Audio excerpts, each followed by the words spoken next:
We're good. We're on. I'm Ed Reese, and you're watching or listening to Talking at the Movies, and I'm joined by Mo. I'll tell you Mo. what, it's so hot in here, I can actually feel the heat and the extra heat being generated by this lamp here. Crazy, isn't it? It is ridiculous. Two ferns again. Oh, but can't complain because I'd rather it be hot than freezing cold.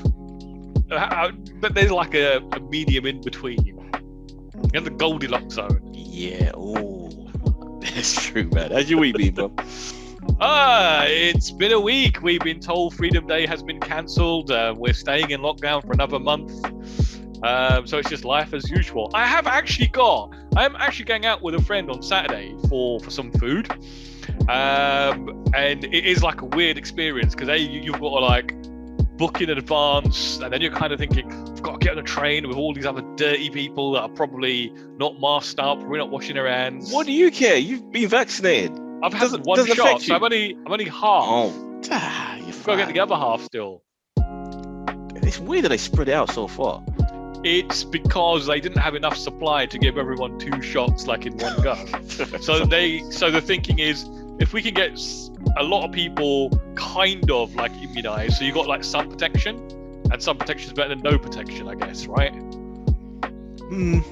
I'll see how far I can get. Yeah, Eddie, I'm telling you, with this Indian one going around, with it being so like more transmissible.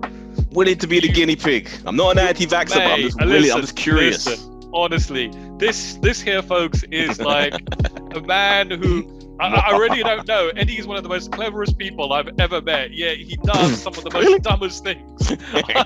But I'm not going to get vaccinated. I'm going to see how far I can go. When he say it back, it really don't sound too good, does it? It does sound fucking ridiculous. It's like Russian roulette. Yeah, it's a fun game. And that's the proper one, with like the gun, with single bullet and stuff. Okay, well, what we got this week? Right, so I don't know because I didn't really hear from you, but did you watch Infinite? I did. Right, so we got a review of that. Wahlberg's Infinite, his new movie.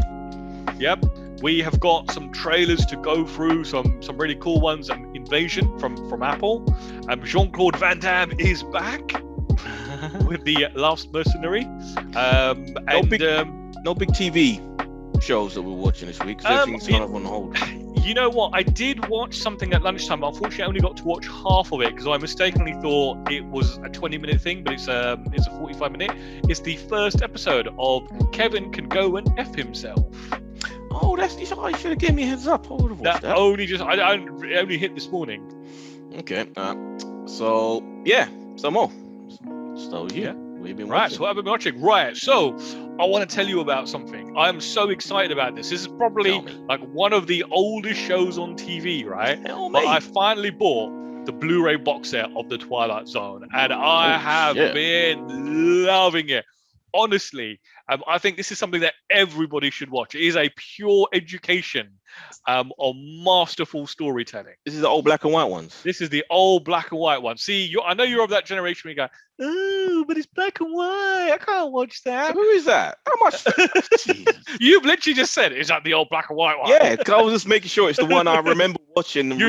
Silent would say that. Silent would be like, I can't watch this. He would. It is, they have gone back. I know I talked about, because I watched a couple of episodes last year, I did talk about this, but now that I bought the whole set, they have gone back to the original film elements, right, and transferred that. So we are seeing it like it's never been seen before. And they've added like commentaries, they've got interviews, and they've even got, right at the end of the episodes, they used to have like a little teaser for like other shows on CBS at the time. They've even got those. They've kept all that shit. That's amazing. Just to see. I mean, they're literally like 5-second teasers. It's like it's like Kimberly Clark presents Steve McQueen on Dead or Alive.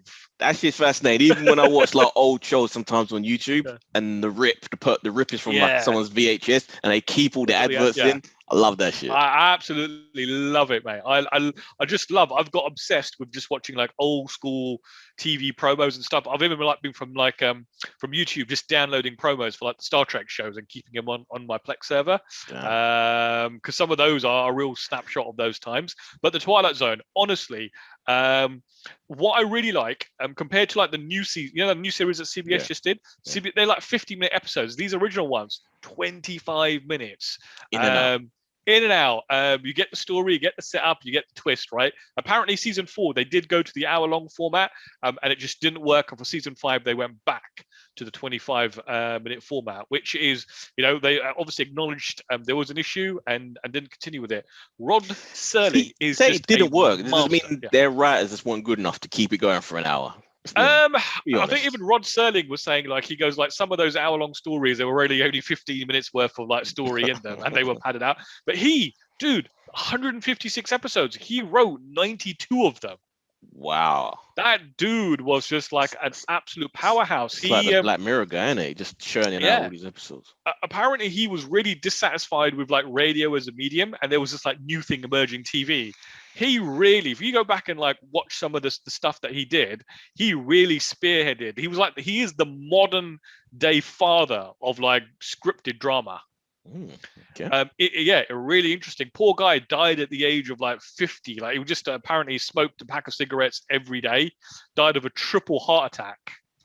Oh, heartbreaking. I was actually, not to put things on a downer, but I was actually listening to some podcasts talking about Romancing the Stone. You remember that? Oh yeah, with Michael Douglas. Awesome film. And the woman that wrote it, that was like her first script. Broke into Hollywood. This made her like part of the inner circle with Spielberg and like all of his buddies, all the other directors, and she was just on her way to be like the big star. Like, she had the next project lined up. From the money she got from Romancing the Stone, bought a car for a boyfriend. Her and her boyfriend were out driving. Boyfriend crashed because he was drunk, killed her. Career ended right as it was beginning. Heartbreak. That was Zemeckis' breakout movie. That's what got Back to the Future made, because that was such a hit. There you go. We have her to thank. I can't even know. I should have remembered the name. Terrible, Eddie. That's terrible. Sad. That was a good film, Romancing the Stone. Yeah, it is a very good film. I think, is it on Disney Plus? If I think, actually, I think it might be. It is. It's but I mean, I'm loving it. I'm doing like double bills. Like last night, midnight, I put on like 2 episodes, and it's great to watch with the lights down, the black and white stuff, the weird camera angles, the creepy music. Come a long way. Because I remember when we started this podcast, even you weren't really that into the old black and white shit. They just couldn't keep your attention. No, black. I've always been all right with black and white, because I remember watching stuff as a kid, as like Lauren Hardy, the Phil Spector show, Car 45, Where Are You? We had no choice when we were kids, though. Well, we were, but Silent probably didn't watch those as a kid. So when he like watches them now, he's very much like, I can't do this. Yeah. What is this? Yeah. Highly recommend that. Right, Saturday night, I got Saturday morning through the post, Basic Instinct, the new 4K restoration. I've got to say, I don't think anyone could touch Paul Verhoeven when he was in his prime, that late 80s through like the 90s, right, where he had like RoboCop, Total Recall, Basic Instinct, Starship Troopers. It's so strange. He was on a crazy run for a while. I don't know what happened with him. He obviously did Showgirls, which I've never actually seen yet. I really do want to see that, just to see the car crash that is. Can't wait for your review. What's a real shame about Basic Instinct is I've seen it once. I remember watching it on VHS back in the 90s, right? I've never seen it again, so I can't remember anything about the film apart from all the stuff. What? You only watched it once in your life? I've seen it once in my life, yeah. How many times have you seen it? I don't count the amount of times you spent there rewinding. Did happen. Slow motion, rewinding, slow motion. Did happen. And I also got to see it with the writer at this screenwriters thing I did years ago. And the writer came down and they played it I got to see it on the big screen. Still nice for me. Still a good film. Yeah. So it's a real shame that the only thing people ever talk about is like the Sharon Stone stuff. Because I tell you what, that film is awesome.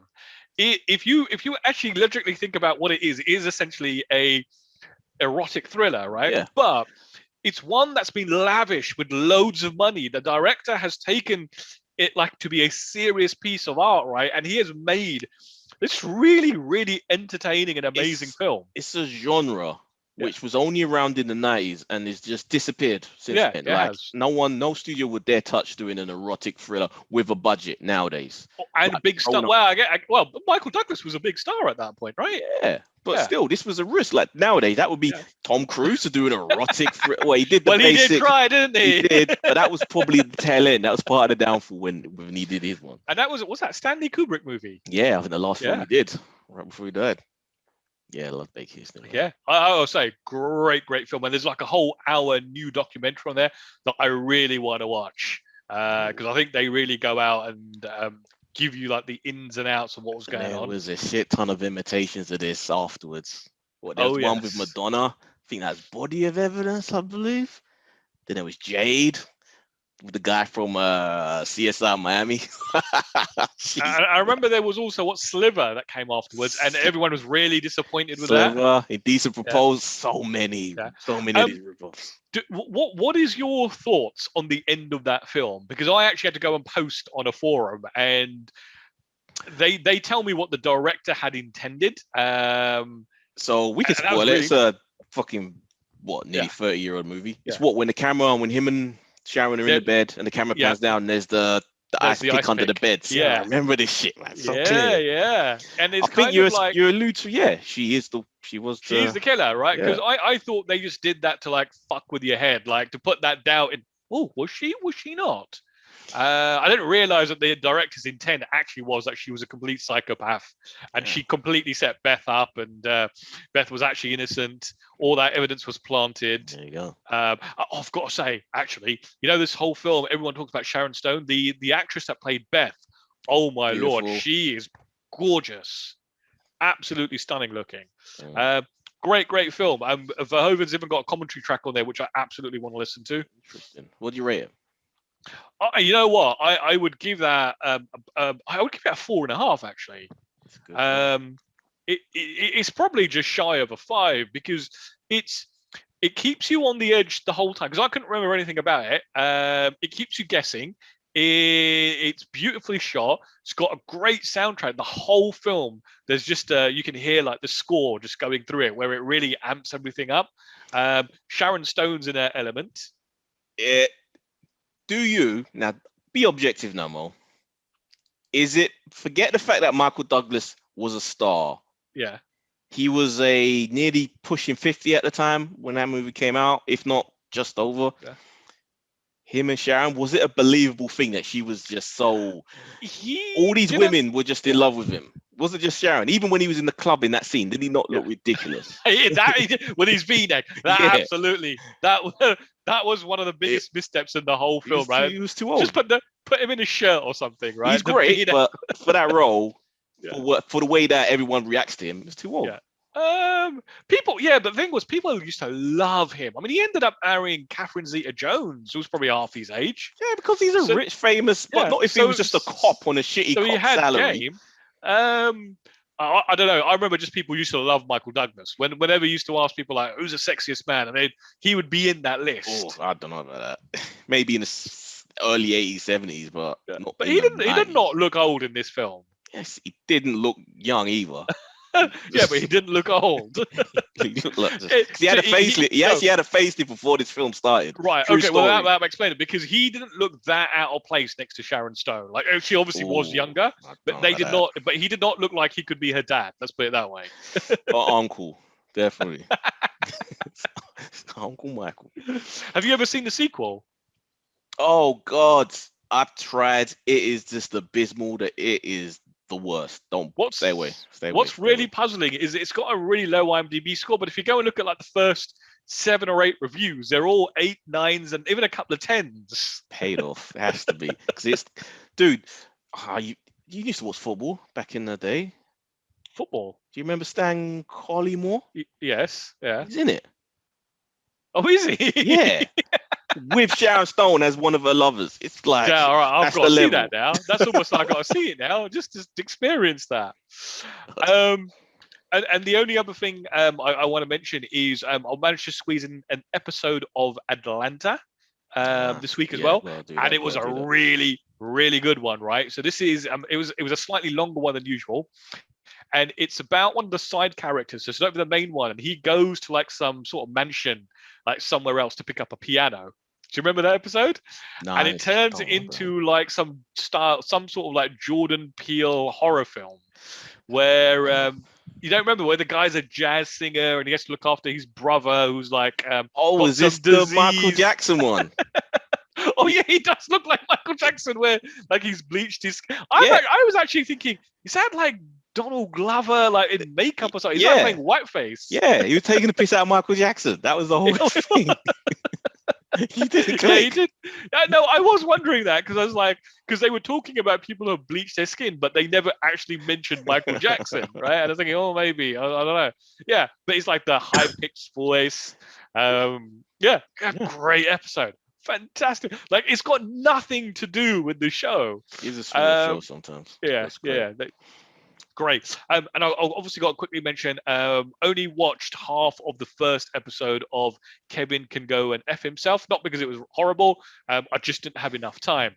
I think I'm going to really enjoy this because they've got the concept was really interesting. So when the wife is with Kevin and anyone else, they've got really bright colors. They've got the annoying laughter track that most people hate is like full of like anything you say, they've got it going, right? But as soon as she's by herself, the color palette completely changes, right? So you can tell it's her, and the tone of the show is just so different. Yeah.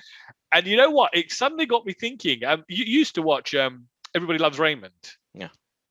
I actually started thinking, that poor woman, Deborah, Raymond's wife, really, that was a complete hellhole for her. Horrible, because she got to deal with Raymond and his dumb shit. Then she's constantly got to deal with the parents across the road, which were just insufferable.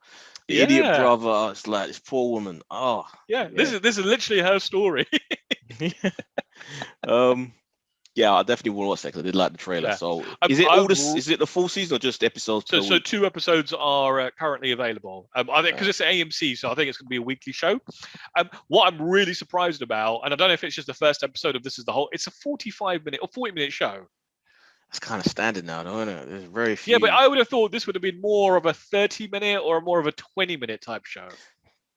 Yeah, I guess because of the sitcom format, but then you've got the drama part as well to kind of off balance it. Yeah, like Things Are Always Sunny, they're an anomaly really in the fact that they're so short. They managed to pack so much into their episodes. I can't wait for them to come back. Well, no, I mean, there's no shortage of like those 20-minute comedy shows. There's loads of them. Yeah, usually the full-on sitcom ones, but yeah, you're right. Anything else? No, I think that is yep. Didn't watch a whole lot, man. I've been watching a lot of E3, so I've been keeping up with a lot of game shit. But I did watch a movie to off balance Infinite, what we're about to review in a minute. I needed to watch a good film. Following that piece of fucking shit. Not to bury the lead. But yeah, I watched the new. I'm surprised you haven't watched it, Mo. What? Considering how much you enjoyed The Gentleman. Oh, yeah. You know what? It's just escaped me. Yeah, the new Guy Ritchie movie with Jason Statham in the lead. Sell me on it. Oh, it is a little. I'm not going to spoil it. I know I'm notorious for doing that, so I'm going to be very careful here. But basically, you've got the movie. Jason Statham is a armored van. You know, they go to the bank, transferring the money from wherever business, and he plays one of those. And he's just basically taking the job. We see him right at the beginning taking his job, and he's not what he seems. And the movie actually opens up with a ramp with one of those trucks getting done over by a hit and run crew, and that's very significant for what happens for the rest of the film. But Jason is a mysterious guy taking this new job that he's just gets initiated into, and we don't know why he's there, what his motives are, but once it unravels, a lot of people die and shit is it's the closest thing for Guy Ritchie for a full-on action movie, in my opinion. And is it good? I enjoyed it. It ain't nowhere near like where The Gentleman was. That was just witty and people were just left. You think things are going to go right and things will go left. It's like the writing was just so sharp and quick. The kind of So up there that's what I was going to stuff. ask. So does it have like, because when I think of a Guy Ritchie movie, it's that trademark witty dialogue. It's like watching a Kevin Smith or a Tarantino film, right? You know, they've got that trademark wit type thing. No, it looks like he purposely went out of his way not to go in that direction. You know, it's like Tarantino making a movie, but without that sort of Tarantinoism. It's very different. It's not. There's no comedic shit here. It's just because of the subject matter. If you know what the story, what happens later on in the film, and what the motives are for the character, you realize that it's not really a comedy. Does that take away from? Well, his films aren't generally comedies; they just have funny dialogue. Like you wouldn't call Pulp Fiction a comedy, but it is funny as fuck, right? I'm talking about Guy Ritchie films, not. But Guy Ritchie films. Like if you look at like Lock, Stock, Two Smoking Barrels, that's a funny film. It is very funny. Funny film. And Snatch. There were moments you would laugh out loud. But it is very serious. Does that take away from this film? Like, are you watching it and you're kind of thinking, this is not what I expect from Guy Ritchie? No, because I just accepted it. It's a different kind of movie. I didn't really have any preconceptions. Like he's already ruined what a Guy Ritchie film is with like thinking King Arthur, even though I haven't sat down and watched that. We haven't watched that yet, though. But the way that everyone reacts to that, Revolver, Swept Away. Don't forget the shitty Madonna film he made. Yeah, he's had a lot of stinkers. Yeah, but then that's the stupid things you do when you're in love, right? Yeah, but it doesn't have. It's not at that. Maybe you could say, you could argue that it could benefit from some of that. Yeah. And there's action at the beginning to establish things, but then for about an hour, you're just kind of establishing the world, and it's slowly feeding you little clues on what's actually going on and what the true motives are and who the true antagonists are and all this. And then once it gets to the end, that's when all hell breaks loose and Wrath of Man becomes, you understand what the title's about. Because I guess we've never seen an all-out and out action film from him. What's the action like? Well, as I said, it's like action at the beginning, hour of just character stuff, and then action at the end. So it really only breaks into two. So even saying it's an action film, you need the quote unquote. But yeah, it's functional. It works in the world that it inhabits. It's not like ultra crazy, people aren't on wires. It's very realistic, but I can't say much without ruining it. But I like Statham, man. He's a B movie actor. No lie, but I like his level of B movie compared to Steven Seagal, which I just can't stand. It's what, I've never ever been a Statham fan. I remember being super pumped and excited to watch The Transporter when it came out, and then after that, I've never been excited to watch any of his films. I enjoy The Transporter. I enjoy those films. I accept them for what they are. I know they're not A class big budget action movies. They're B movies, and I enjoy them for that. Crank, love 2 Crank films.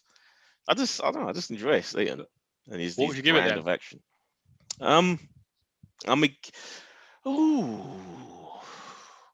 This is where you go, I'm going to give it like a 2.5. No, it's weird because of the fact you do go long periods of time without a whole lot going on, even though it does build up the tension in the end, in that last action film, in the action scene, really does sell it for me. But at the same time, it's like, but The Gentleman was so good. It's not up to that. And I think The Gentleman was like a 4 for me. The Gentleman was just maybe 4.5. So I have to give this 3.5. But it's a good cast. Dude, Jeffrey Donovan, who you remember from Burn Notice. Yep. Always class. Josh That was Hartnett. quite a while ago. Is he looking old now? No. Man has been in cold storage for the last decade. Still looks the same.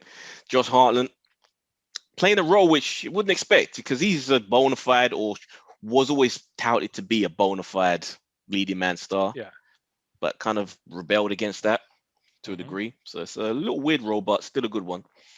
And Scott Eastwood. Why isn't this man a legit movie star? This is Mr. Eastwood's junior, right? That man is too damn handsome. What film did he do that he blew up in? And I was expecting him to go on and do really big things after that. Yeah, he did like some romance shit that did well within the genre, but he's never had that film that's and he's got everything. Maybe you could argue he's a bit of a short ass, but no shorter than Cruise. Well, I think maybe I know from what I understand, he purposely isn't trying to use like his dad's connections to. But he's called Eastwood. He's called Eastwood. If you want to rebel against your dad, then you change your name to well, it's not rebel. Belvedere I think he wants to do it on his own, right? Because quite easily, like his dad could like bankroll a film and put him in it as the leading man. Yeah, but he still should be a fucking star. Yeah, maybe that's what his dad thinks of his acting now. I think he was a leading man in my own film. And he's also got Mother's Milk, remember from The Boys? He pops up in this. Oh, right. I was like, that's nice seeing him. And a bunch of other people. So I enjoyed it. Andy Garcia's up in this as well. Cool film. What's it called again? Wrath of Man. Wrath of Man. Yeah. Good Sunday night movie. Right. Should we talk about the piece de resistance of last week? Do it. Break it down. Right. So Infinite, Paramount movie, which was actually scheduled for a theatrical release, was then pulled and screened on Paramount Plus last week. This is essentially a man discovers that his hallucinations are actually visions from his past life. So you've essentially got this group of people called Infinites, and when they die, they are reborn into a new life, so a new body, but they retain the memories and skills and essentially everything that they learned from their previous lives, and they add and repeat life after life after life. This movie was not good, Mark. You know what really pains me about this film? Not good at all. It's like the ideas were like could have been so good, right? The concept was brilliant. It's like what was that Vin Diesel one? Was it called The Witch Hunter? Concept-wise, that he's this guy that's just existed for 1,000 years as hunting witches, and he's all more could have been so cool, but garbage. This is on that level. What can you actually explain what was actually so bad about this film?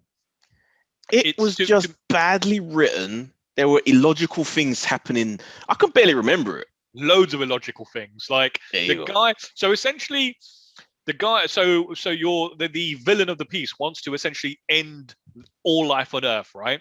And the actual reason for it is quite sound, but it all breaks down when you start to think about it. So he is essentially tired of constantly being reborn because he, unlike everybody else who gets their memories back when they puberty or something, he actually gets his memories while he's still in the womb.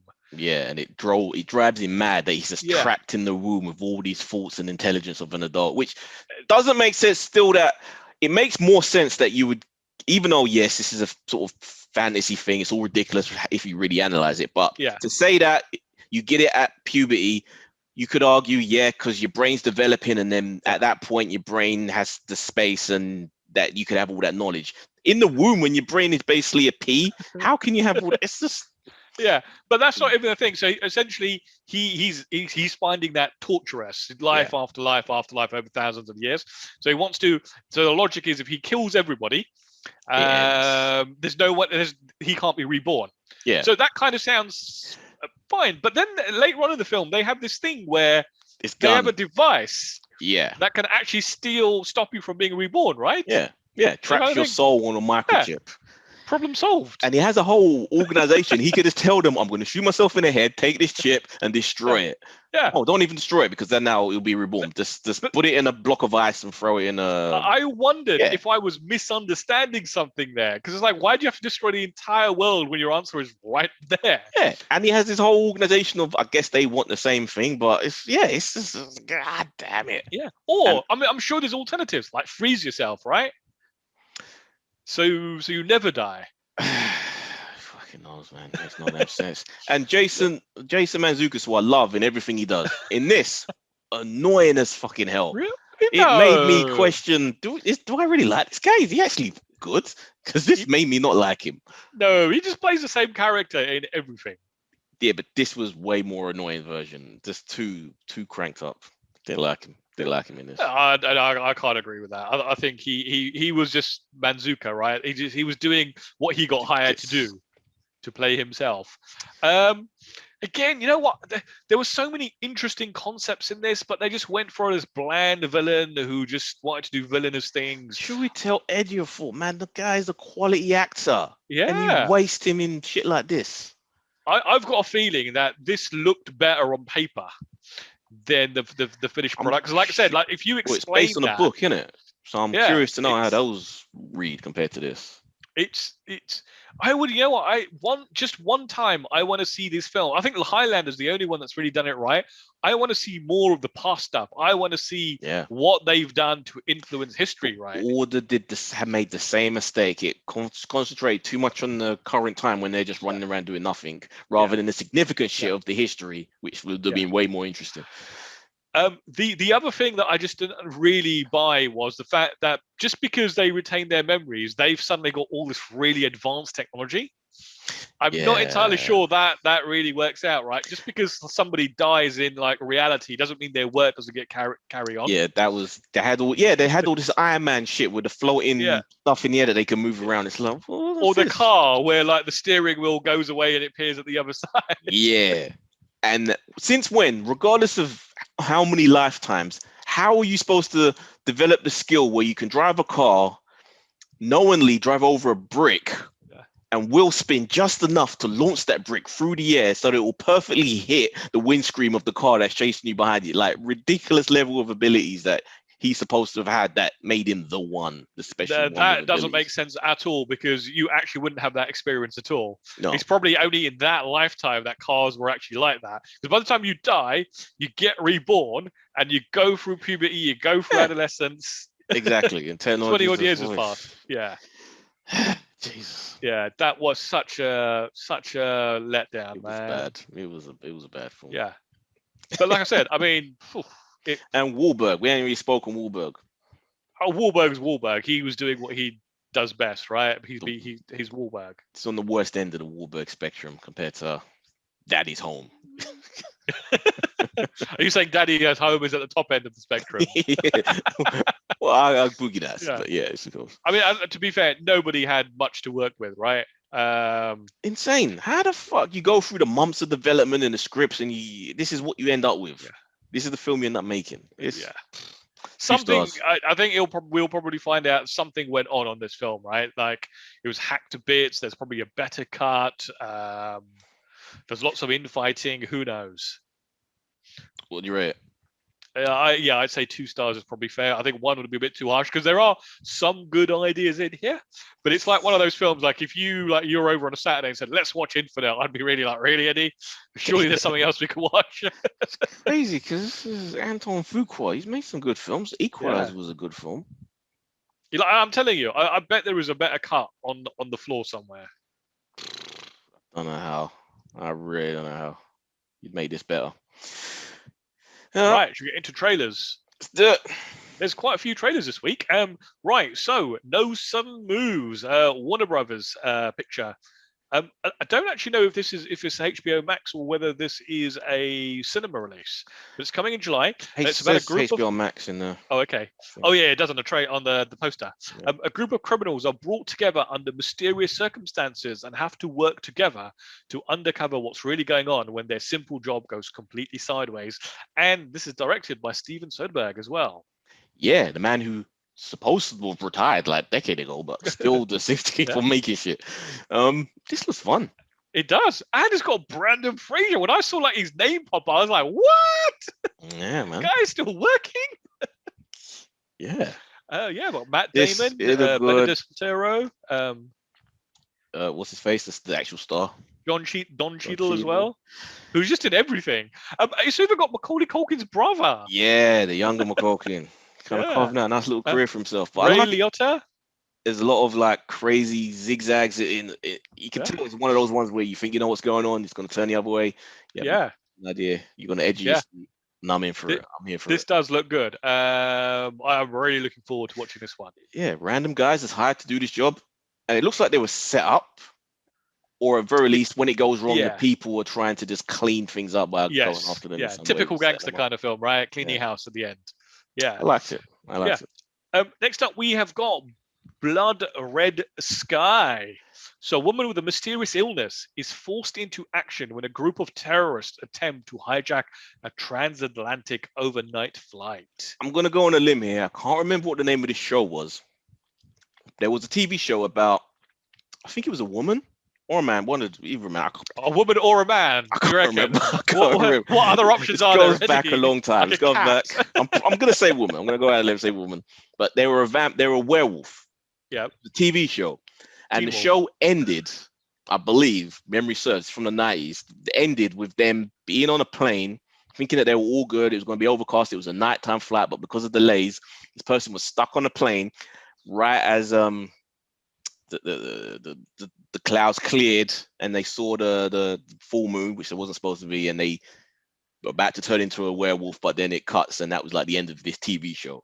I reckon the person that made this saw that show and thought that would make a good setup for our entire movie. I don't know, Eddie. You need to now like go and find the name of that show and tell us next week. But yeah, I did not see this coming. I was thinking, what? She's a drug addict or something? Needs a quick fix in the plane bathroom? Yeah, you're kind of thinking like this is just going to be like your straightforward like hijacking film. If the action is good, it could be a good action flick, right? But then you get that shot of like, yeah, you're kind of thinking, ooh, interesting how the tables have turned. Like the weird mix they've got where the actors who we're following, can we call them protagonists if they're vampires? Like they're German. I believe it's German. Quite possibly. Talking German language, thinking, okay, it's a foreign flick, but the hijackers all speaking English, they're American. Yes. So it gives a good mix in terms of the languages that we're going to be. Yeah, Netflix aren't shy to do stuff like that, which I think is really good, right? Cool. There is one bad piece of news that I do need to highlight about this, which may change like your level of enthusiasm. I'm not, and I do not mean any disrespect to this actor, but it does star Dominic Purcell, who was in Prison Break, who was the brother. Yeah, I noticed him. Yeah, in prison. And I'm not saying I dislike him or anything, but it kind of, it's a nosedive of a career, man. Compared to Prison Break, he was like, okay, yeah. That Prison Break was like huge. And then it went to Blade 3. Oh, right. Yeah. This was bad, the villain in that, and then disappeared for a long time. Did a few shitty movies, and then popped up in what they're called, Legends of Tomorrow. And he was actually okay in Legends of Tomorrow because he was just but he was there to play a certain type of character, and he did that really well, like the big brutish oaf. Yeah, but and now this. The thing is, this looks interesting. I'm gonna watch it, but yeah, we'll see. Right. Next up, we have like the return of what can only be called a legend, right? JCVD. The Last Mercenary. Netflix going all out with a Jean-Claude Van Damme film.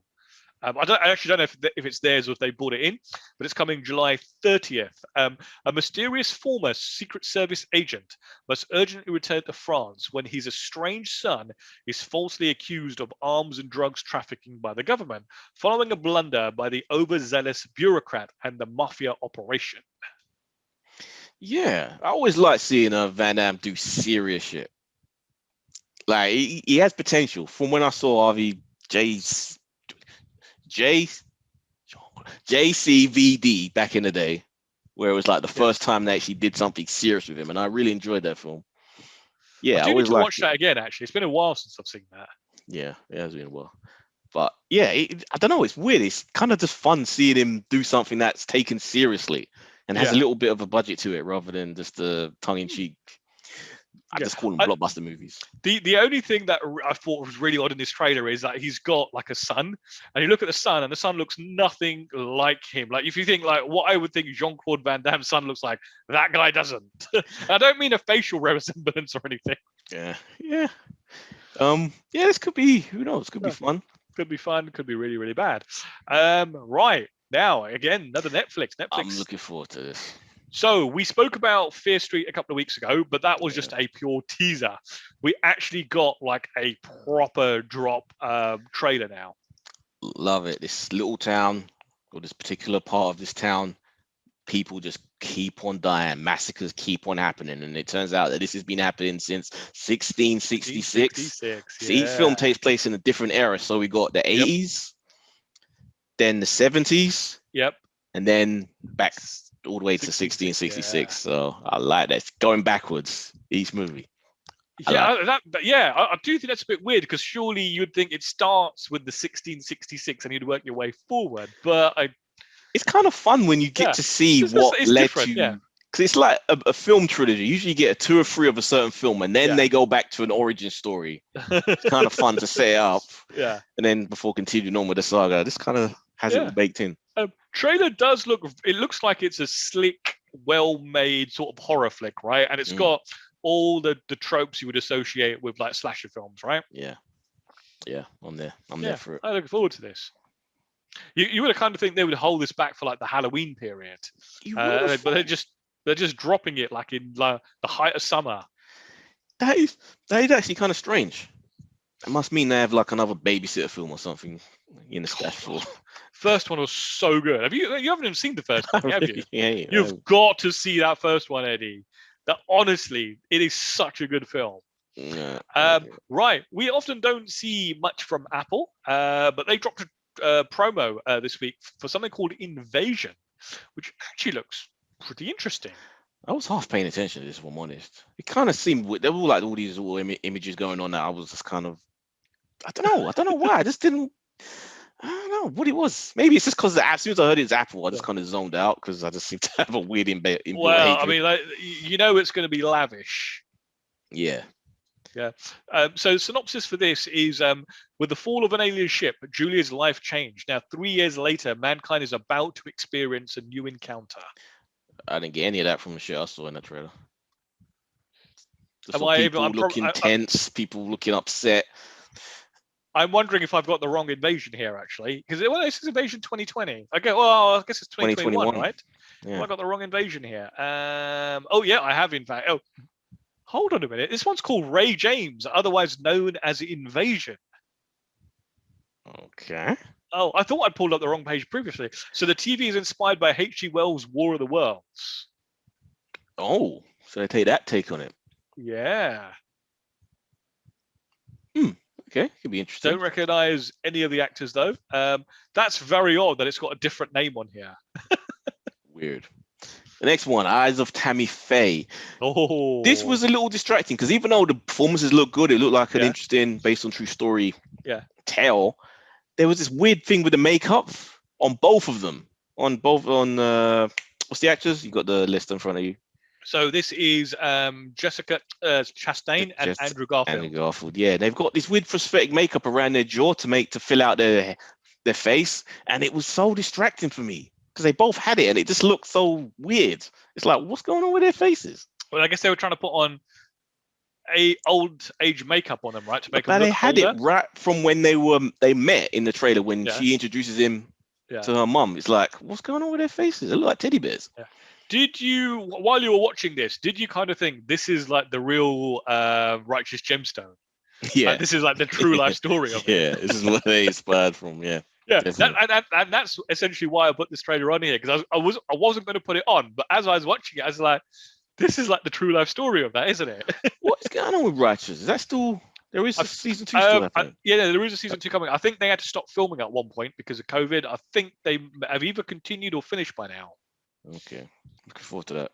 It will be coming. But it's looked good. It did Chastain look good. It's using the age-old, we've got power over people because we tell them they're sinners or whatever, and they just donate loads of money to us, and we scam them out of cash. Yeah.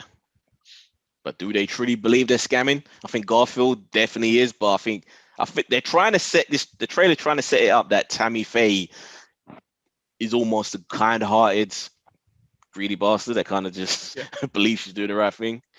We'll see. Yeah, does look very, very interesting. You could talk about Space Jam, because I had Space Jam. You did not watch Space Jam. So it's a bit of a teaser. We got a full trailer this time, and I've got to say, while I'm still not interested in watching the film, it was really cool to see some of the classic Looney Tunes cartoon characters, A in HD, and B actually like doing that, what's up, duck, that kind of stuff, right? The classic stuff. Bit of nostalgia there. Doesn't get me pumped for the film at all, though. It doesn't. Do you think they left this too long? Because you've got this whole younger generation of kids now, kids that this is for, that probably don't even know who the fuck Porky Pig is. I'm sure all kids know these. I'm sure these cartoons still play like when kids are watching cartoons. And kids don't watch. Yeah, they watch cartoons on YouTube. They target specifically what they want to watch. Porky Pig and Bugs Bunny and all that is available there. I don't think they know these characters. Not like Disney characters. I think, Eddie, you should do a survey of children. Like, walk up to children on the street. Okay, I'll do that. And ask him, do you know who Porky Pig is? And if he doesn't, why don't you say, follow me? Yeah, I don't think Hanna-Barbera have done a great job with their properties over the last 15 years compared to how Disney have handled their stuff. They are good properties as well. I remember really enjoying those characters. That's what I'm saying. These are massive characters that they let fall by the wayside. Actually, saying that, you say that, but Disney, what was the last thing Disney did with like Mickey Mouse and Goofy and Donald Duck? They don't do stuff with them, but you see them. They have Disneyland and Disney World, which have millions of people seeing them every day. Warner Brothers not Hanna-Barbera don't have that. No, they don't. Which is crazy. There's no Hanna-Barbera World. That is crazy. Oh, that absolutely is actually crying shame. Right, so Dolly Free Parton Guy has a theme park. Dolly Parton has a theme Dolly park. World. Yeah, and Hanna-Barbera doesn't. No, it doesn't. So I guess the promotion cycle is now starting up for films that were delayed. So we have a new trailer drop for Free Guy. I gotta say, man, the film looks so good. I think it's only going to be a disappointment. Yeah, I'm not looking at it as like, oh, this looks really good. I'm seeing it as dumb fun. It is dumb fun, but I just got a feeling the film is not going to be great because there's so many great ideas packed in the trailer. Do wonder, is that all the ideas in the trailer that we're seeing? Possibly. I'm gonna predict that this is a 3.5 movie. I would say that's probably fairly fair. And lastly, Blossoms Shanghai. This wasn't a movie. This was a aftershave commercial, a Chinese aftershave commercial. That's what this looked like. So do you know who this is from? One Car Away. Yes. That's hence why I put it on there. Yeah, but it just didn't look like a film. It lit with the guy, the handsome dude with the voiceover, and it just with these little dreamy. See, it just looked like either an aftershave commercial or a George Clooney coffee commercial. There's going to be could just be because it was a fancy cut of a trailer, but this is supposed to be part of his trilogy of films that connect. Was it In the Mood for Love, 2046? And I guess this, right? And essentially, the synopsis for this is the story of a self-made millionaire in Shanghai during the 1990s, from a young opportunist with a troubled past to the heights of the Gilded City. It didn't look anywhere near as sumptuous as those other films. Yeah. It just looks, I don't know, it just like a commercial. Like it looked like watch it again, Mo, and keep that in your head, and you're gonna be like, no, Eddie absolutely, was right. It did, because I couldn't find like an actual studio like type deployment of this. It does look as though it's come from like someone's recorded it off TV and put it up on YouTube or something. Yeah, that wee TV thing in the corner was really distracting. So, what was trailer of the week for you then? I'm gonna say Fear Street. Ooh, interesting. I thought you would have gone with No Sudden Moves. No Sudden Moves was but the fact is, I'm a sucker for a bad horror film. Yeah, I mean that does look like it's fun. But I'm gonna go. I thought the trailer that impressed me most this week, No Sudden Moves. That's gonna be the better film. Arguably, will be the best thing on here, but Fear Street, I'm looking forward to that. Rightio. Right, should we get into news quickly then? Right. So Seth Macfarlane, who is ever so busy with like Family Guy, American Dad, The Orville, is signing up for yet another project. How much money does this man need? He obviously has some sort of cloning facility and has clones of him go to like studios, but he is just signed a deal with Peacock to get a TV series for Ted on the air or on their streaming service, and he's negotiating to continue to do the voice for the character as well. I think you have to, right? Because I think that was half the charm. How does he have fucking time to do more voiceover work? That is what you call a hard worker, right? The man is just driven and focused. Yeah, it's crazy. When do you want to live? Just enjoy life, man. Fuck. He probably does. He probably enjoys life more than we do. I'd imagine that. You can imagine the parties he gets invited to, the parties he throws. He doesn't have the same worries that we do in life. His shows he's just regurgitating the same old crap. Like Family Guy has gone so far downhill, but they keep ordering new episodes. Crazy. Yeah, it's weird that shows can do that. Once you get to like 10, like you do a decade of a show, then it's just in autopilot. Like The Simpsons, how long's that been going now? And that's just God. Over 30 seasons. Jesus, that's just so bad.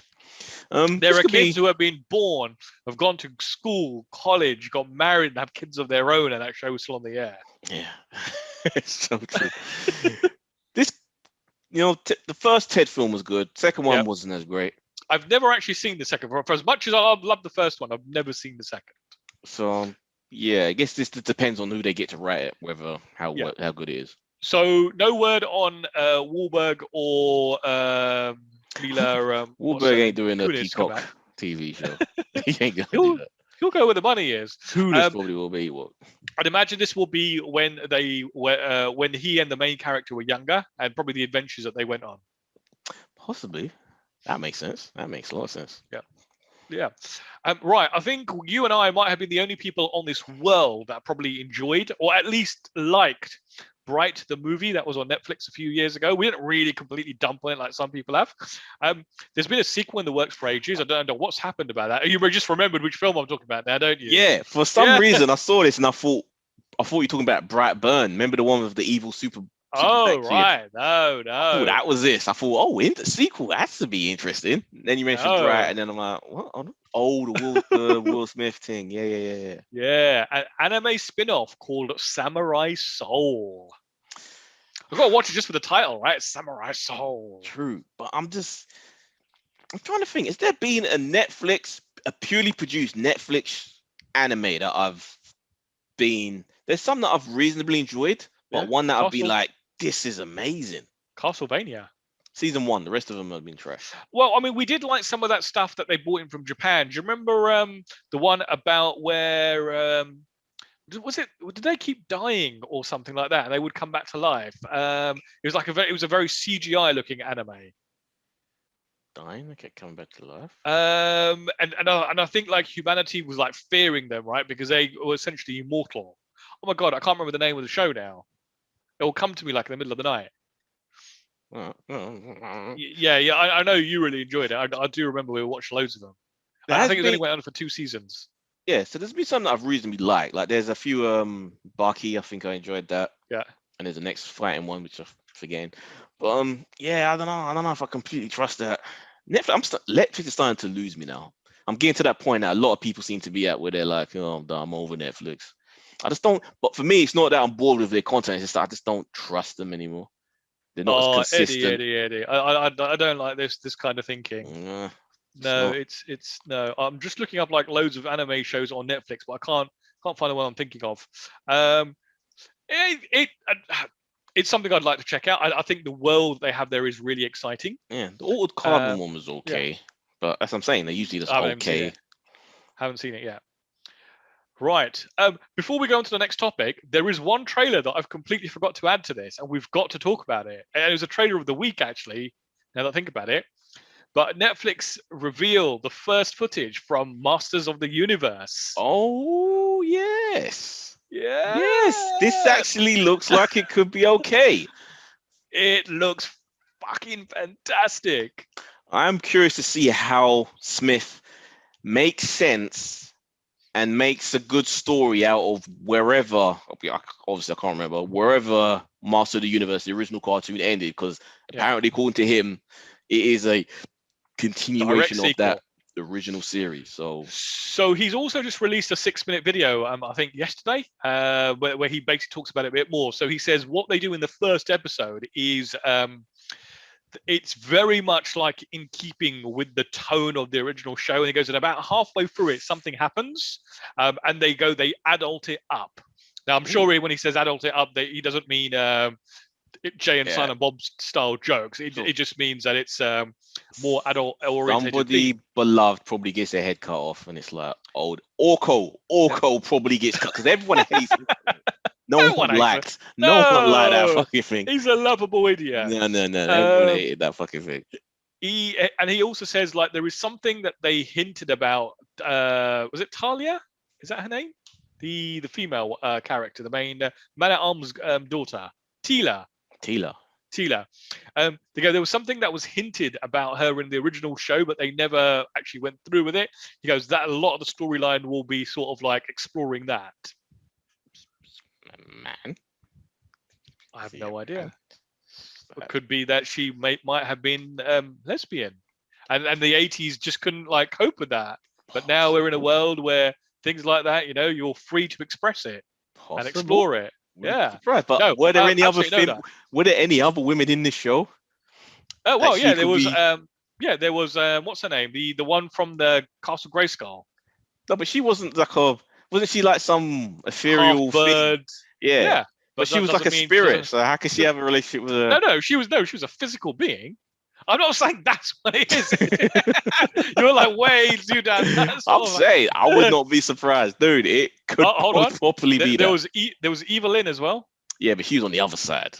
Oh, so you're talking like a Romeo and Juliet type situation. Yeah. Okay. But the animation looks fantastic.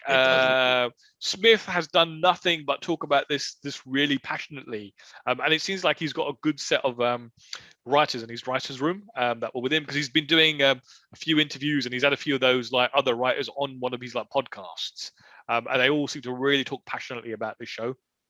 Well, what's the date on this? July 23rd. Ooh, not that long away. It is coming. What did you think of the Bonnie Tyler holding out for a hero? I need a hero. Perfect. That is the thing actually when I saw this. The soundtrack of this show, keep everything, consistent with the way they're doing it, the animation, everything. But the one thing that I want them to deviate from the original is that I want a Thor Ragnarok style soundtrack. It needs synths. It needs a John Carpenter synth soundtrack just to set it off with the 80s tone. That's what it needs to just be mwah, chef's kiss, mwah. Then it'll be perfect. Well, who's who's doing the music? Who? The what's his name? Ben McCrory, the guy who did Battlestar Galactica. Then it's just going to be your orchestral stuff. I want synths. I want rock and synth music. Well, yes. I mean, hold on. Battlestar Galactica, didn't they have that all along the Watchtower? Yeah, but that's from a sound. That's not the same thing as composing. No, but the man, the man's got good musical talent. Although saying that Battlestar Galactica main theme was like one of the worst themes. Like, if you imagine the original, they could have taken that original and used it as a base and made this like beautiful like theme. For as much as I love Battlestar Galactica, I can't even remember what the theme for this show, the most recent one, was. That must be how bad it was. I don't even remember. It was terrible. It was so nondescript, so like unmemorable. Damn. If Master of the Universe doesn't have a synth, I'm gonna make my own. I'm gonna compile my own soundtrack and re-edit the whole thing. All right, I was gonna say, I thought you were gonna learn how to do music and then like do your own one. Right, so that's Master of the Universe. That's my trailer of the week. Forget like what I said. Very excited about that. So, Makruba, a movie I've never seen. I must watch this. I must go and put that right. I must leap into myself and go and make sure I do it. As we're talking about it this week, you're gonna have to watch it next week. Then I think I might have to. I was actually contemplating that. So they are doing a TV show over at Peacock as well. Peacock really sort of like pulling in those shows now, right? And they've announced some of the cast members. So along with like the returning guys like Will Forte, Kirsten Wiig, Ryan Felipe. They've also got Sam Elliott, Lawrence Fishburne, and Mickey Rourke. Wow. To join. That is like a heavy hitting cast. I can't wait to see what they do with this, because MacGruber is fun. It's the complete piss take of MacGyver. Yeah. In a good way, in the way it should be. It started out as a skit, I believe. Yeah, skit that was on Saturday Night Live. They did a whole bunch of them whenever a guest was over, and they were great. They were funny, and it got so popular they made a whole movie out of it, which was fun. There aren't many films that went from Saturday Night Live to film that were actually successful. I think the only other one I can think of is Blues Brothers. Not a film that I personally like, but it is incredibly popular. True. Was that Friday Night at Roxy or something? But yeah, that wasn't a great either. Sure, true, real true. Yeah, I'm in. Rightio. Right. So last year I watched Kingpin, and I really enjoyed it. For the first time. No. I've seen it many times before, but I hadn't seen it in a long time. I in fact actually have a memory of watching it with a couple of friends, and I absolutely loved it. And at the end of the film, my friends were like, "That was a shit film." Isn't that heartbreaking when you share something that is beloved to you, and then they just don't respond, or they just thought, "I hate that feeling. It's horrid." It's horrible, and it had me questioning whether it was a good film or not. So when I did watch it again, I was just like, "No, it is. I love it." It's got Bill Murray, it's got Randy Quaid, and yes, Angel, and it's got Woody Harrelson in it as well. Yeah, Woody Harrelson. What's funny is this article where they're saying that there is actually a sequel in the works or being in development by the Farley brothers. Mentions all the male actors, doesn't mention Vanessa Angel at all. Everyone knows who's gonna who. Come on, Mo. You know that who the star of those films were. She was. Are you talking about the scene where she's like in front of the freezer or something? If I remember right. There are stuff like that. Yeah, I mean, she was part of that team. It's true, but she wasn't the name. Yeah. She wasn't the one that was on the post. The name. She wasn't the name. On the poster. I'm really surprised that she her movie career just stalled after that. She just never did much. I think she was like in some TV shows and stuff, but I'm not entirely sure this film needs a sequel. It said everything that it needs to say. Yeah, it doesn't. Yeah. One and done. Just does not. Yeah. It's been left a bit too late to see those actors playing the same roles now. Well, what's it like? Nearly 20 years later. It's like, no thanks. Yeah. Doesn't really. Farley brothers though. Yeah. And I like them. I like their films. I do like their films. They're a acquired taste. Some people will say you're a brain dead moron for liking their films, but hey, I like their films. Yeah, they're dumb fun. Yeah, but still fun nonetheless. Yeah. Castlevania though, that ain't fun. It used to be, but it ain't anymore. So it's getting a spin-off series. Of what? So this will be set against the backdrop of the French Revolution in the late 18th century and focus on Richter Belmont and Maria Renard. Richter is a descendant of Castlevania characters, Trevor and Cypher. I guess a lot of that probably mean a lot to you if you like the video games and stuff. I guess they didn't really get too much into the video game lore in the series. Having said that, I still haven't finished the third. I think there's a third and a fourth series still to go. Yeah. But interesting. I guess it got enough viewing figures for Netflix to want to do more in that world. It appears so. They just keep churning them out. It's the one thing they seem to be committed to keep on making. Everything else they just give up on. Netflix. Oh, Eddie, did they cancel one of your favorite shows or something? It wasn't even one of them. I didn't even like it that much. Do you want them to bring crazy. Hold on, do you want more of the ranch? Wow, yeah. Dude, the wages of those actors in the ranch are enough to justify cancelling that, but that still keeps going. But because people watch it, people love that show. It is highly rated. Midwest. Netflix. You got to remember, in the old days, pre-Netflix, right? It wasn't a real science as to who was watching a show. You had the Nielsen families, and not everyone was there, right? They used to use a magical formula to work out who was watching, and I'm sure that wasn't accurate. Netflix have got that big data. They know exactly who's watching what. And not only that, but they all have also got the metrics. Like if you watch this, you probably watch this kind of thing, right? Well, they know that, you got to appeal to the forgotten part of the US, which is the Midwest that people overlook. They always just assume it's about the West Coast and the East Coast, people in the big metropolis, but people out there, living their normal suburban lives, they love it. They love comedy where you're taking the piss out of the lefties. Where it's all gun jokes and all that kind of stuff, right? But I guess the biggest piece of news this week is Warner Brothers obviously looking over at Amazon saying, those guys are spending huge sums of money on Lord of the Rings. We're still licensed to do stuff with Lord of the Rings. We're going to make an animated movie and do it on like a War of the Rohirrim. What is that? Huh? What is that? The Rohirrim. War of Rohirrim. That's the name of the film that they're doing. But what is it? What is the War of? Is it? Are you pronouncing it right? Rohirrim? No, you are. I'm looking at it. Rohirrim. Yeah. I don't know what the fuck that is. Is it some Silmarillion story? No, I thought you were like going to be like such a Lord of the Rings nerd. You were going to tell me exactly what that was, because I do remember the name does get mentioned in the movies.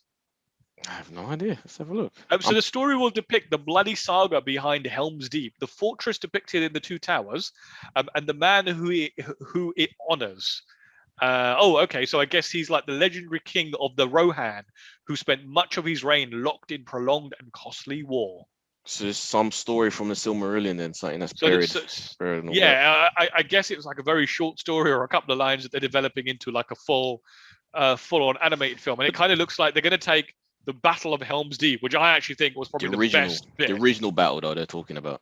Yeah, but I'm assuming, like, if you imagine in the films, you had the Battle of Helm Deep. Now imagine like just a whole film about that. Not that particular battle, but I guess something similar, right?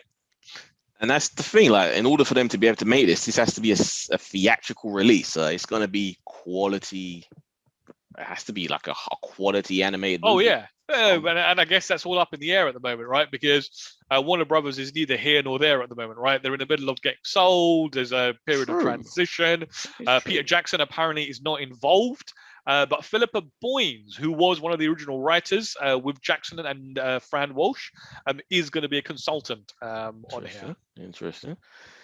I wonder what sort of animation they're going to go for, because you don't really see 2D animation anymore. It's always CG. So this is most likely going to be a CG animated movie. And do you want a CG animated Lord of the Rings? Like, can you picture that? But they also do that whole CG that looks 2D type thing as well. Only in animation on TV though, not in a cinema. Oh, actually, no, you can't. Yeah, you're right. With Spider-Man and the Spider-Verse, that was kind of in that weird middle ground of CG, CG with a little 2G. I guess it's too much to ask for like some proper anime style animation. Not on the big. No. Well, yeah, unless it's Japanese. Yeah. True. Right. And some mini news. Right. I know the opinions for you and me were very divided on Greenland. You loved it. So did most of the internet, apparently. I'm the sole. I just enjoyed myself. But it wasn't much there to love. This is the sort of film, had it come out 20 odd years ago, we probably wouldn't be getting a sequel to it. But like, obviously, it's done well on the streaming side of things, and it's been greenlit for a sequel. And you're kind of thinking, what sequel? Isn't everyone fucking dead apart from the people who are in their camp? Well, that's the thing now. It's about survival. It turns into A Quiet Place or some shit. It's going to be there.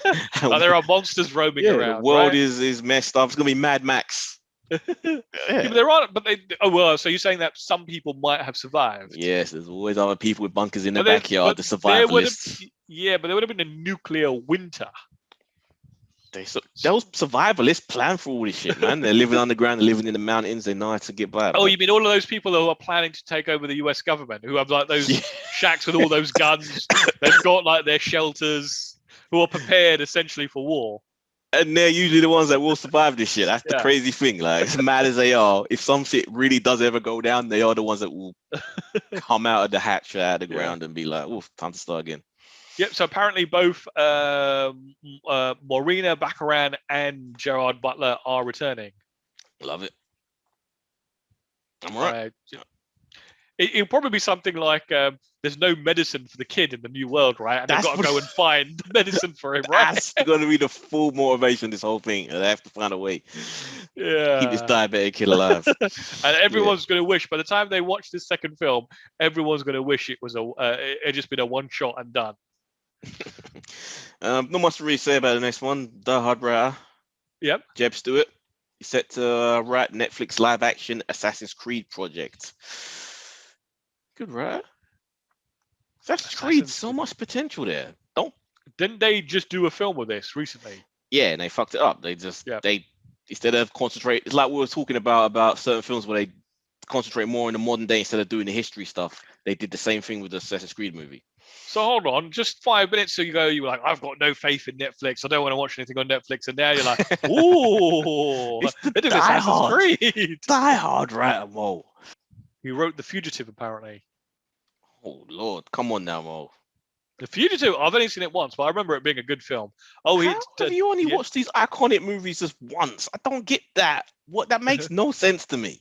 So he is listed as the screenplay by Die Hard.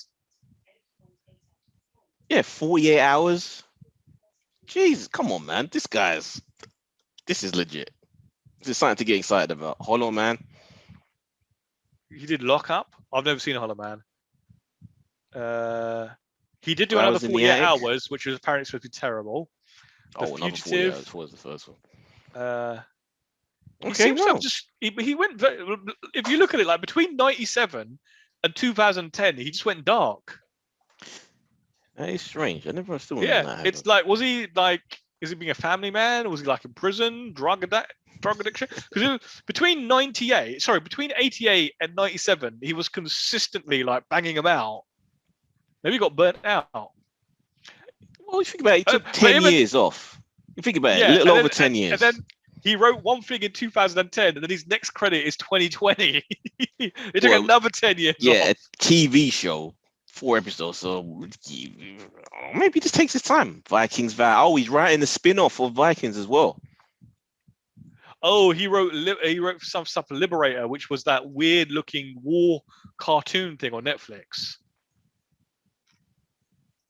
When's that? Oh, it's gonna be 4th of July. I'm just remembering the one that you really liked the trailer for. I don't say I really liked it, but I thought I enjoyed it. Was it America, the motion picture? Yeah, okay, that's gonna be interesting. Yeah, who knows? Yeah, okay, he's got a good pedigree. He's got like some good films under him. I'm optimistic for this. That adds some 90s class. So is this a live action movie or TV series? Live action TV series. Live action TV, so it's not a movie. No movie. So it's gonna get cancelled after one season, and you're gonna like cry like a baby. Netflix. Yep.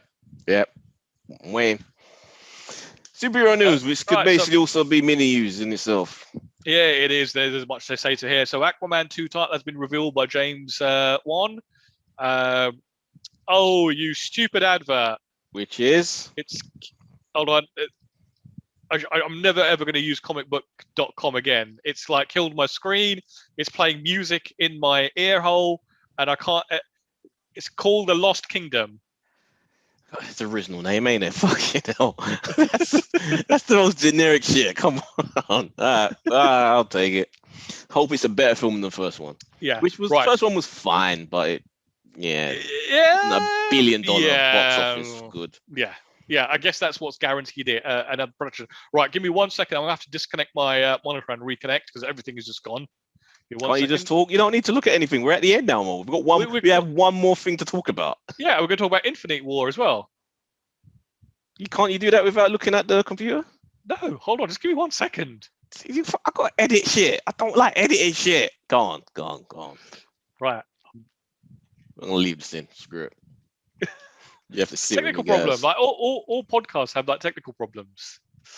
Right. So, I don't know. I know you weren't a fan of like the Good Place, but Jamila Jamil joins the She-Hulk show.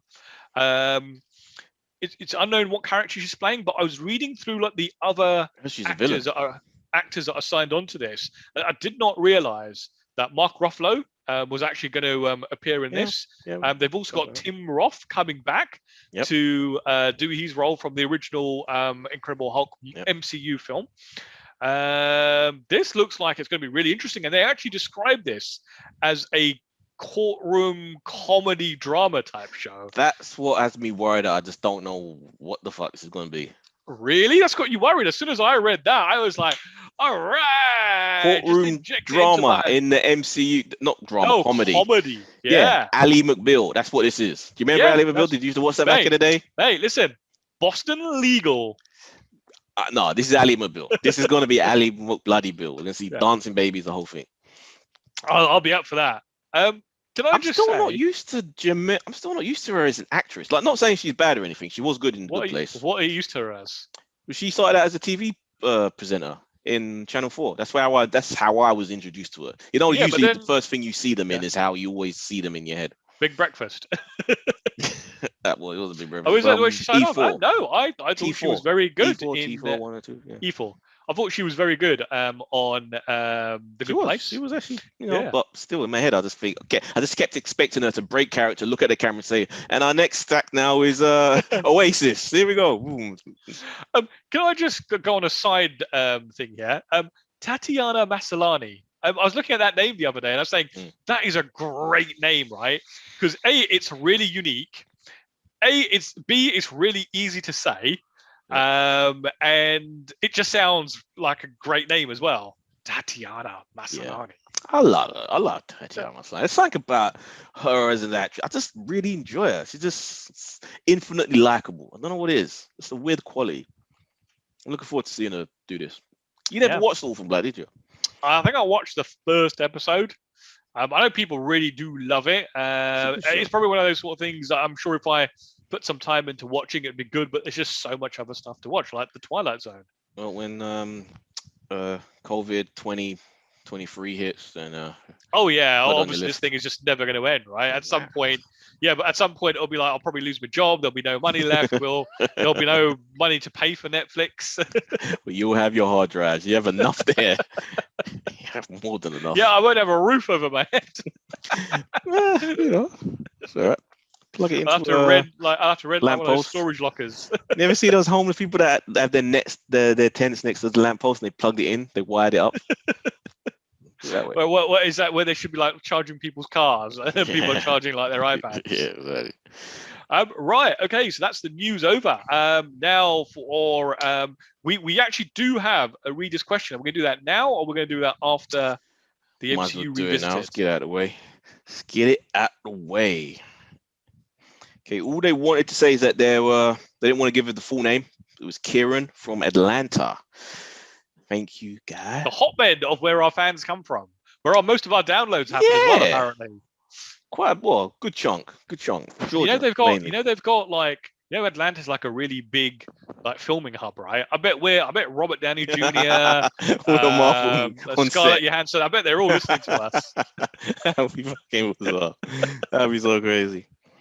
But yeah, I'm gonna paraphrase because it was a long email. No offense, dude, but keep it brief. They were basically asking if we were to compile the best team to make three people, a writer, an actor, and a director, to make basically what would be an amazing project. What would that three be? So has he actually stipulated it has to be three separate people? So it can't just be Kevin Smith. Would you want that though? Those are the films I love. Ones that he's directed, written, and starred in. It doesn't have to just be ones that your personal favorites. Do you think that would just result in the great film that you'd want to watch? I have actually got a serious answer here for our listener though. All right, go. So do I give you all three, or do we do like director each, then actor each, and then like a writer each? You give all three, and maybe you want time to think about it. Yeah, I do. You haven't thought about it, yeah? Right. So, I was gonna choose Tarantino as a director, but decided against it. Okay. I ended up going with Scorsese, because like.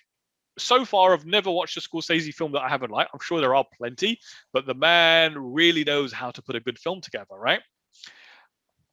And the reason I didn't choose Tarantino as a director is because I chose him as the writer. Imagine that Tarantino dialogue. Oh, God. Imagine that dialogue directed by Scorsese. Go on. Right? And who better to deliver that dialogue than Joaquin Phoenix? Come on, tell me. That is $100 million. No, that is a $1 billion box office smash. It would. That would be a nice movie. That would be a very good movie. Yeah. I took this shit seriously, man. That would be a very good movie. And I'm gonna jack one of your answers. Because I was going to go Tarantino as a director as well, as my favorite director as he is. Yep. But I like the idea of just getting him as a screenwriter. Yeah. So I'm going to get Tarantino as a screenwriter. And then I'm going to get Park Chan-wook As a director, the director of Old Boy and many other amazing Korean movies. First, it's another one I love. Yeah. Oh, but I want to add chaos into this though. I want to add something which I want to go do a left turn. Kevin Smith as an actor, right? You can't get much more left turn after having Tarantino and Park Chan-wook. What would a Tarantino written movie directed by Park Chan-wook? You know what? Think if it's Tarantino, right? Think 80s actors who were very famous, who then kind of like their star faded. Because he's good at that. Because he did that with Travolta. Travolta. He did that with Pam Grier. I'm thinking, who do I love from yesteryear? That's still going now. I'm trying to think. Who do I love? I can't really think of any.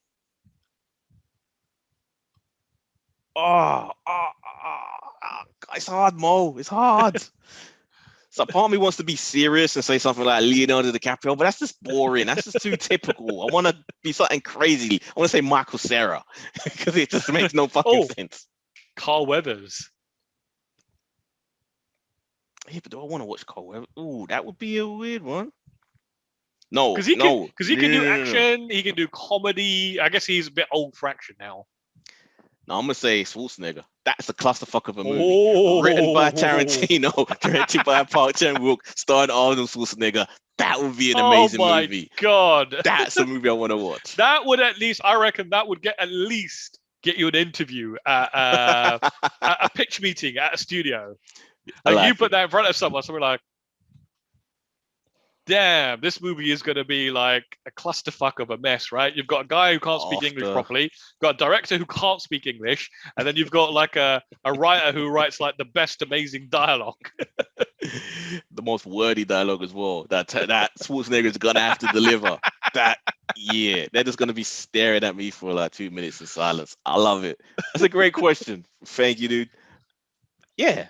Don't be a stranger. Keep them writing. Mo, if they want to write to us, how can they do so before we get into it? Folks, if you want to write to us, if you want to email us, we are at TATM More fun questions like that. I like that. Gmail.com. That was great.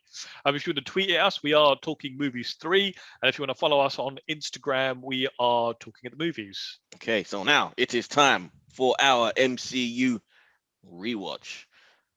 And this week... Yes, indeed. We have hit the big one. Infinity War 2018. God, that seems like such a long time ago. It's fucking crazy, man. It is. It's, you know what the funny thing about this film is, when people talk about the end game, they literally are talking about the end game. This kind of film kind of doesn't really get its recognition for itself. It kind of gets just lumbered in as the first half of Endgame. Well, I don't know. I think, yeah, people talk about Endgame because of, it ties it all up. But yeah, in general, I think I hear people say that they prefer Infinity War over Endgame. It is good though. I mean, I don't think I've seen this since we saw it at the cinema, since it first came out. So I think it's quite nice to actually have that sort of like little bit of a break before seeing it again.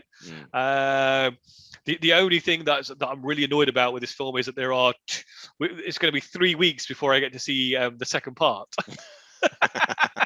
Oh yeah, true.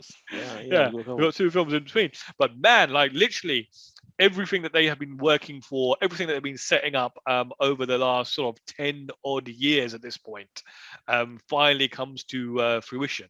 Yeah, picked straight up from Ragnarok, where we see the Asgardians in their ship, and at the end of Ragnarok, we saw a glimpse of this ship kind of dwarf their ship, and we were like, well, who's that? What's that going to be about? And this time we know it is Thanos. Come for what was it? The one that was on Loki's staff. Everyone who forgets that was an Infinity Stone. Sorry, say that again. One that was on Loki's staff? He took the did they have the Tesseract with him? Yeah, he had a Tesseract, didn't he? Yeah. Because remember, he cut the Tesseract and he just broke it. There's like an Infinity Stone inside of it. In. And we also, this is significant because we also saw the definitive until the spin-off TV show, Death of Loki. Absolutely. Well, that's a different Loki, though, isn't it? And I remember just feeling all the same emotions the first time I watched it. It's like, Loki's gone. Like, even though he's a villain, he is a lovable villain. Everyone loved him, especially women. Yeah. Everyone loved him. Um, We also, annoyingly, on the other end of the spectrum, this was kind of when we got to see Hulk bitch out. Like, he got his ass kicked, and then that was pretty much the last we saw of him.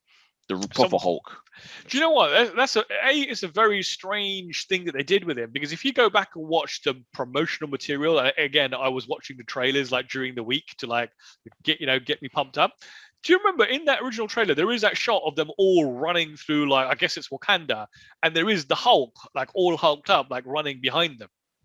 Oh, but it wasn't the other. But Ruffalo. No. It was the Infinity War, but it's kind of like they've obviously did something in the editing suite, like they decided to cut all that out. Did they ever really address why they did that with Hulk? Yeah, he was scared and he doubted himself, and he just had performance anxiety. I guess you could basically say. Did that really add anything to like, the storyline? It was annoying. Like having Ruffalo running around in the Hulkbuster suit was just I did not like that. I wanted Hulk to be Hulk smashing everything, but for some reason they decided no. I mean, it wouldn't have changed the film much, but it would have been better just to see him on the battlefield just going smash. This really does just neuter the whole character by saying that he's scared he can. He don't want to come out and fight. Like that was the one thing I don't like about this. I can understand that, because I think in Ragnarok he does make a point of saying, like, you guys never want me, you only want the Hulk, because the Hulk is useful, right? Yeah, and I guess the moment he gets confronted and gets beaten down, like a typical bully, once you stand up to the bully kind of gives up and runs away, and that's basically he just revealed the Hulk to be a bully, because as soon as someone stood up to him, he just ran away and never came back. You're saying because Thanos beat him down? He was scared to come out. Yeah. A quick question about Thanos. I don't know if I'm just seeing something in his face that isn't actually there. But do you reckon his face looks a little bit like Josh Whedon? Like, did they do that on intention? Like, there is like a little bit. Brolin's face. You can see his face. You can see Josh Brolin's face there. I don't know. I don't know. It did to me. I was like, I can see some Josh Whedon in there. That makes no sense. That'd be insane. But I guess Whedon is bored. But it's always so fun to see all these characters come together. All these characters that you've been following for the past decade, all just. It was great to see, like, you see, essentially they pick up the threads from Civil War. They obviously pick up threads that we've been seeing in the Black Panther. Yeah, they're all still dealing with their fallout and the fact that everyone isn't together and everyone's all separated. Yeah. And if I remember correctly, this whole film, Captain America and Iron Man don't actually meet, do they? I don't believe so. Oh. No. Yeah, because Iron Man ends up going straight up into space when he kind of confronts the wizardy guy, and hangs. And that was fun seeing Downey get to meet Benedict Cumberbatch. That was nice because everyone always said like they look too similar, it wouldn't work, but it kind of does, and they hate each other.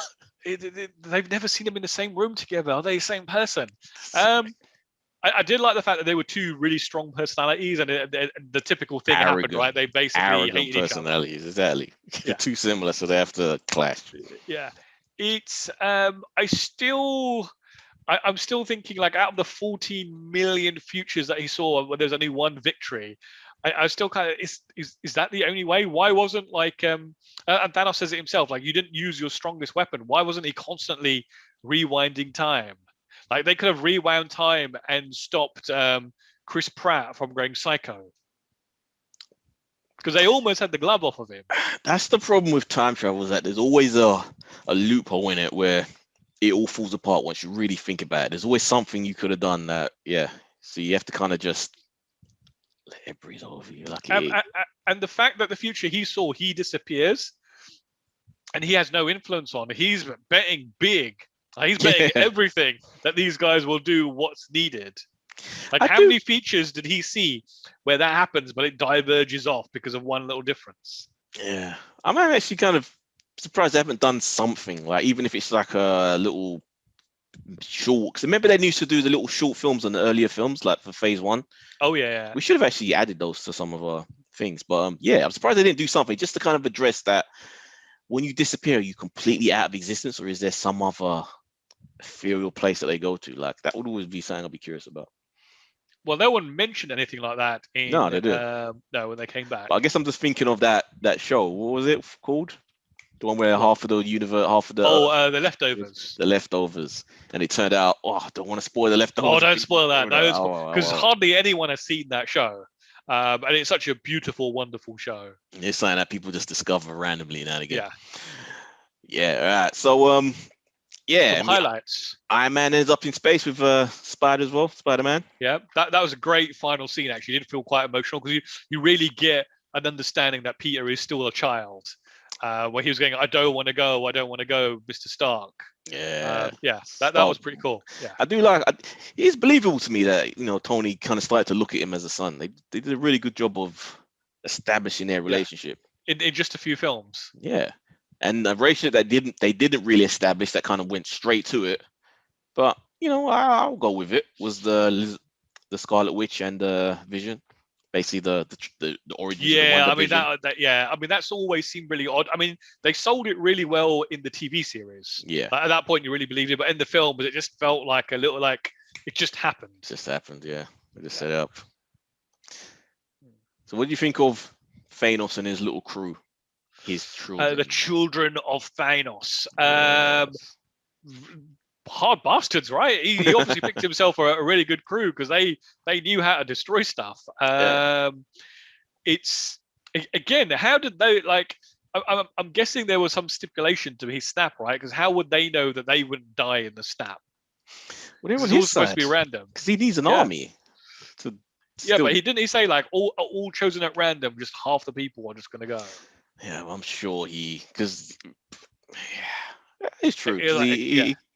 That would have actually been good if it was like you see one or two of them suddenly kind of phase away and they'd be like, "Father."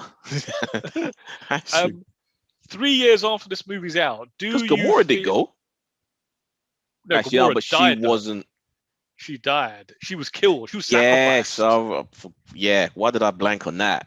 I did like that. I did like that scene when she kind of just doesn't get it at first.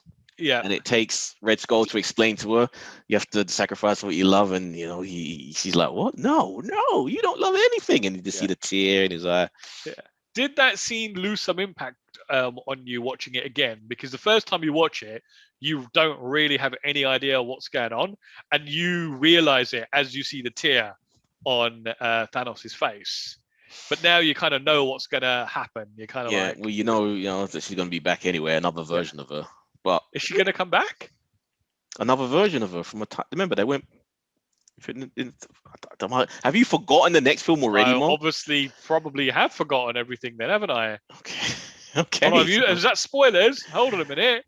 That's a film that only came out. A movie that you've seen and you've forgotten already in a year. If I've forgotten it, you can't spoil it for me. Well, you should establish that you can't remember these films. I should already know that you have a goldfish bowl memory. Yeah, but still very cool. Did love that scene. What do you think of Captain America's trendy new hipster beard? I liked it. I didn't like the fact that he still didn't have his shield though. But I did like the line where he goes, and so like you got like a Black Panther like saying all these things, and then he goes, and somebody get that man a shield. The shield. And then it wasn't even a shield they gave him. They just gave him some thing. I don't even know what the fuck. I don't even know what they were. But they weren't shield. They literally could have. It's a circle. How hard is that to make a bloody circle? Or vibranium, the thing you've got abundance of in your hand. But wasn't his one like the one they gave him small and it would like retract and become bigger? But I don't think he got that much bigger than his freaking forearm. It was just this weird. Well, that's fine, isn't it? Because like his other one is so big. But it's cool. I want that thing. I love it. He throws it around like a frisbee. Actually, that was quite interesting because I obviously completely forgotten that he didn't actually have his actual shield. Yeah, because he gave it up in the Civil War, didn't he? In the fight. What else? Don Cheadle. Yeah, I guess we get an answer to like what happened to him at the end of Civil War. Because remember, there was stuff about like possibly he was paralyzed. Which they should have just done. They should have committed to it. Show consequences for some of the actions, some of the things that happen. There should be more consequences in these films. Well, I mean, if death is not final in the MCU, why should paralysis be? I wanted things to linger a little bit. So what do you remember fondly that you'd forgotten first time around? I think I remembered most of this film fairly well, right? Because it's got like a pretty A to B to C kind of plot. I guess there's two times in this film where you kind of think Star-Lord really screwed everybody over. So there's the first time where he hesitated in killing Gamora. I guess that's a pretty hard thing to do. And then when he's trying to seek vengeance on her behalf. That started to make me turn a little on Star-Lord as a character. Just the stupidity. I know he's a bit of an idiot, but there's an idiot in funny situations, but then there's just the complete stupidity when you're dealing with the fate of the universe, where it's like they had him, the glove was coming off, and just he kind of made me a little annoyed. If the wizard was there, he could have just reversed time, stopped him from doing it, and game over. Very true. But then we wouldn't have that masterpiece endgame. Yeah, that was sad. But do you remember the shock you felt originally when Thanos actually had to the point where he could snap? Yeah, absolutely, because you don't really expect that to happen, and I guess you're thinking, well, there's going to be a sequel, right? So surely it is going to happen. But I think what I was really shocked with, and even this time, the amount of people that you see disappear from like the main cast, go, oh, you're not in the next film. Oh, you're not in the next film. Way obviously that Panther went was real sad. Yeah, and they kind of do mention early in the film that obviously Hawkeye is basically in retirement. And that fact that Ant-Man is under house arrest or whatever. Yeah, well, we know that Ant-Man. Oh, you don't remember that either, do you? No, I do. No, I do remember that because that film must have happened either in parallel or happened before Infinity War. Parallel. There's an event that you've forgotten it, so I'm not going to ruin it for you. I don't remember the bits and pieces. I know what happens at the end of the film, like why he doesn't go. Yeah, because that has to have happened at that moment, innit, for that to happen. So, wow, still a fun film. And it establishes Thanos as the true hero. He was right, the universe, we are a parasite, all living things. And he got to have his happy hero ending on his farm. I can only imagine you've watched like the Thanos cut to come to that conclusion. Yeah, to see him there on his like paradise little world there, sitting there and smiling at the fact that he's just killed. I loved it. I love that. The living beings in the galaxy. I remember in the cinema they were like, I'm gonna call them civilians, people that they don't follow any of this, they don't follow any news, they have no idea about whether there's gonna be a sequel or not. Anger that some people had in that cinema when it ended of just him looking at the sunset, and they were like, "What the fuck?" It made me laugh my head off. I love it. Didn't even feel any remorse for what he had done. Because he is the hero. He is right. Shed a tear for his daughter that he loved.